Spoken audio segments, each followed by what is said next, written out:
Perkenalkan, nama saya Yuven Cetek. Saya dari mahasiswa semester 3, Sekolah Tinggi Pastoral Santo Petrus Keuskupan Atambua. Hari ini gereja memperingati Santo Carlos Borromeus. Santo Carlos Borromeus dilahirkan pada tanggal 2 Oktober 1538 di Putri Arono, Logomaggiore, Milano, Italia. Beliau merupakan putra ketiga dari 6 bersaudara. Beliau memiliki nama kecil yaitu Carlo. Ayahnya bernama Gilbert Borromeus dan ibunya bernama Margareta de Medici. Kedua orang tua Carlos berasal dari keluarga bangsawan yang saleh dan sungguh-sungguh dalam mendidik anak-anaknya secara Katolik. Sang ayah juga dikenal sebagai orang yang mendidik iman kedalaman, rendah hati, dan murah hati kepada orang miskin.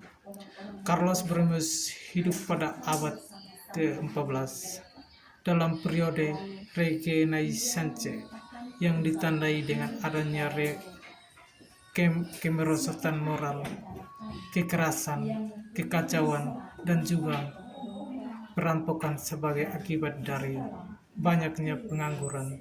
Pada saat itu, rakyat kecil sangat tertindas. Tidak keadilan dan kemiskinan mencela. Banyak orang yang semakin bodoh. Banyak anak-anak terlantar dan para janda mengalami penderitaan.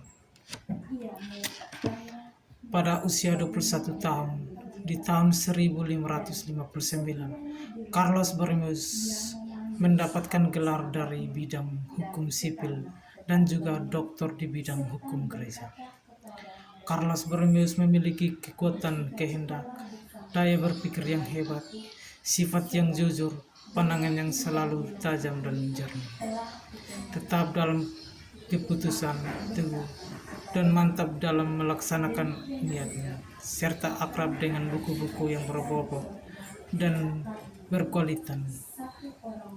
Di tahun 1560, Carlos diangkat menjadi sekretaris Vatikan, di mana gereja saat itu memiliki keprihatinan yang mendalam akan merosotan hidup beriman serta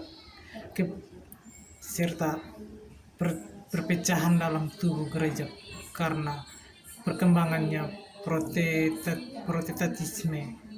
Pada usia 25 tahun, Carlos Borromeus dibaptis menjadi imam, dan pada tahun yang sama beliau ditabiskkan menjadi uskup Milan. Beliau adalah seorang gembala yang baik, yang rela menyerahkan nyawanya bagi domba-dombanya. Carlos Borromeus rela memberikan hidupnya sebagai kebahagiaan umatnya. Kehadiran dan pelayanan di tengah para penderita PACE membuat beliau akhirnya juga tertular penyakit PACE, sampai akhirnya meninggal karena penyakit tersebut. Pada tanggal 3 November 1584, jenazah beliau disenyamkan di Katedral Milano. Pada tanggal 1 November 1610, diadakan upacara resmi pengangkatan Uskup Carlos Borromeus sebagai santo oleh Paus kelima di Gereja Santo Petrus di Roma. Pada saat itu, Paus kelima berkata, ia adalah penerus cahaya yang tak akan sirna, yang akan tetap bersinar di bagi gereja yang sangat tercinta. Inilah kisah hidup Santo Carlos Borromeus. Sekian dan terima kasih.